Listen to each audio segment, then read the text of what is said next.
Todo mundo dizia que a vida da Juliana era perfeita. Casada há 7 anos, 2 filhos lindos, um apartamento quitado e um emprego que muita gente queria ter. Depois corria para se arrumar, pegava trânsito, chegava no trabalho, resolvia 1000 coisas ao mesmo tempo, voltava para casa exausta, fazia janta, dava banho nas crianças, colocava para dormir.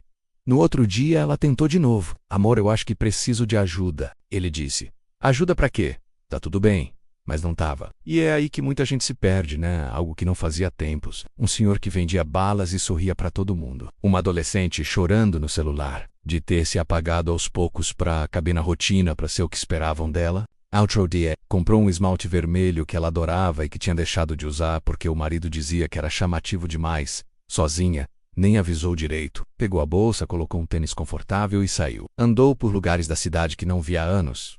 Entrou num sebo. Comprou um livro de poesia, tomou um sorvete, riu sozinha. E quando chegou em casa, o marido ficou irritado, em que sentia culpa por querer ser mais do que mãe e esposa. Mas ela persistiu, porque sabia que não dava para voltar a viver no piloto automático. Ela queria se sentir viva, queria dançar em cima da cama de novo, mesmo que aos 36 anos, com 2 filhos e boletos para pagar, queria se ouvir. Disse que isso não era coisa de mãe de família. Que às vezes tudo começa com uma simples pergunta.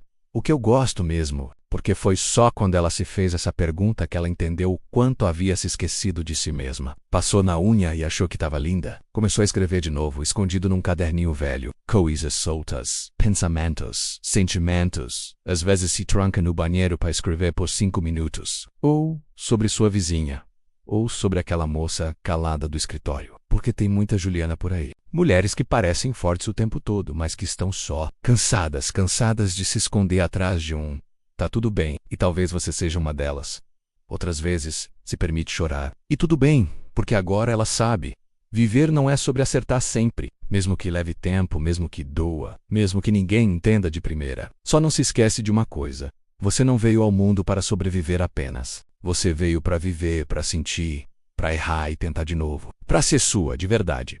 É sobre não se abandonar, e isso ela prometeu nunca mais fazer. Daquele jeito que faz tempo que você talvez não sorria, mas pode sorrir quando decidir voltar para você. O problema é que todo mundo tinha se acostumado com a versão apagada dela. E agora que ela começava a reacender, aquilo incomodava. Porque quando uma mulher começa a se enxergar de novo, o mundo inteiro balança.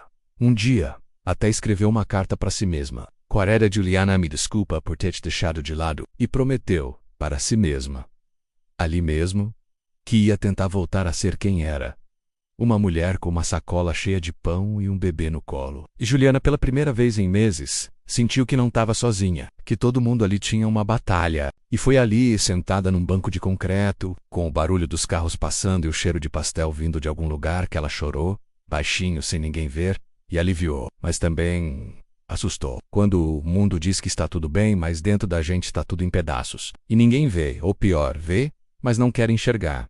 E no fim de tudo olhava para o teto e sentia um vazio, como se o dia tivesse passado sem ela. Como se ela tivesse sido só uma peça operando no automático. Mas se alguém perguntasse para ela, no fundo mesmo, ela nem sabia mais quem era. E quando ela pensou nisso, um nó subiu na garganta, mas não chorou. Já fazia tanto tempo que ela nem conseguia mais chorar. Era como se até o choro estivesse cansado. O marido dormia do lado, roncando, e ela se perguntava se ele ainda via ela, não como mãe dos filhos, ou como mulher que divide os boletos, mas como pessoa, como Juliana, aquela que dançava em cima da cama ouvindo Legião Urbana quando tinha 16 anos. Onde foi parar aquela menina? E isso começou de um jeito tão simples, tão bobo, que parece até mentira. No início, era só um cansaço. Aquele cansaço que todo mundo diz que sente. É só a correria, ela mesma repetia. Mas o tempo foi passando. E as coisas começaram a desandar. Juliana acordava todos os dias às 6 horas, preparava o café, arrumava as lancheiras, dava bronca nos filhos porque um não queria colocar a meia e o outro tinha esquecido a tarefa de novo. Foi numa dessas noites que ela percebeu que fazia semanas que não sorria. Sorri mesmo, de verdade. Aqueles sorrisos que escapam sem a gente perceber. Ela tentou conversar com ele. Disse que andava triste, estranha. Ele respondeu: é só TPM. E aí as coisas começaram a acontecer de verdade. Ela começou a esquecer coisas simples. Deixar o arroz queimar. Esquecer de buscar o filho na escola. Deixar a chave na porta. A chefe chamou atenção no trabalho. Disse que ela não estava rendendo como antes. E ela só abaixou a cabeça. Porque no fundo ela sabia, ela estava se perdendo. Não sabia mais o que era. Não sabia mais o que queria. Só sabia que não aguentava mais fingir que estava tudo certo. Foi então que uma coisa inusitada aconteceu. Um dia, enquanto esperava o ônibus, sentou no banco do terminal e começou a observar as pessoas. Porque naquele choro ela sentiu raiva de ter deixado tudo chegar naquele ponto, de ter ignorado tantos sinais. Começou devagar. Um dia resolveu andar uma estação a mais antes de pegar o ônibus, só para ouvir música e respirar. Mas a transformação mais estranha aconteceu num sábado de manhã. Acordou cedo, fez café e decidiu que ia passar o dia fora. E foi aí que ela entendeu tudo. O problema não era ela ter mudado. Ela não terminou o casamento naquele momento. Ainda levou um tempo tive recados, dias em que duvidava de tudo. E talvez o mais bonito de tudo tenha sido perceber que não precisava de grandes revoluções. Hoje, Juliana ainda acorda cedo, ainda faz café, ainda corre com os filhos, mas faz isso ouvindo música. Às vezes usa batom vermelho. Mas sabe o que é mais curioso? Essa história poderia ser sobre você?